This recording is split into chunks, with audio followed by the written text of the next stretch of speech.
అబ్బా ఏం యాక్టింగ్ చించి పడేస్తున్నాడు దొంగోడు. ప్రొఫెషన్లకు దిగినాక యాక్టింగ్ బాగా అలవాటు అయినట్టున్నది. మహానటుడు అనే గద్దర్ అవార్డు వీనికే ఇవ్వచ్చు పో, గంత మంచిగా యాక్టింగ్ను చింపి అవతల వాడేస్తున్నాడు కదా.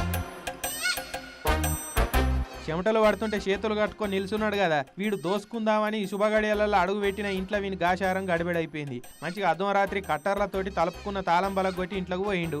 ఇక సంచిల సామాన్లు చదురుకుంటున్నాడు. ఇంతలనే పొద్దుగాల విజయవాడ కనకదుర్గ గుడికి పోయి పూజలు చేసుకుని రాత్రి 1 గంటకి ఇంటికి చేరిరు ఇంటోళ్ళు పోయే వరకు వీడి ఇంట్లో మంచిగా షకాలక బూమ్ బూమ్ షకాలక బూమ్ బూమ్ అనుకుంటా ఇల్లంతా చదురుతున్నాడు. ఇక వీళ్ళని చూసి దొంగోడు షాకు, ఇంటోళ్ళు దొరకబట్టి రాకుడు రాకిర్రు. పోలీసు వాళ్ళకు ఫోన్ కొట్టిర్రు. వాళ్ళు వచ్చి ఒరే యాందిరయ్యా సంచిలేం తెచ్చుకున్నావు, ఏమేమి వేసుకపోతున్నావు, హుషారు పిచ్చా అని ఆడిదాన్ని ఎంక్వైరీ చేసిర్రు. పారా డీటెయిల్ గా పోలీస్ స్టేషన్ లో మాట్లాడుకుందామని తీసుకొని పోయిరుగా. హైదరాబాద్ బోడుప్పల్ కాడైంది కథ. ఉప్పల్ను గజగజ వణికిస్తున్న గజ దొంగ వీడేనా అని పోలీసు వాళ్ళు వాళ్ళ స్టైల్లో పాతయాన్ని అరుచుకునే పనులున్నారట. ఇప్పుడు మనం బందోబస్తు తాళం వేసినాం అనుకుంటాం కానీ దొంగల దగ్గర దానికి మించిన కట్టార్లు ఉంటున్నాయి. అందుకే ఇంటి చుట్టూ సీసీ కెమెరాలు పెట్టించుకోవాలి.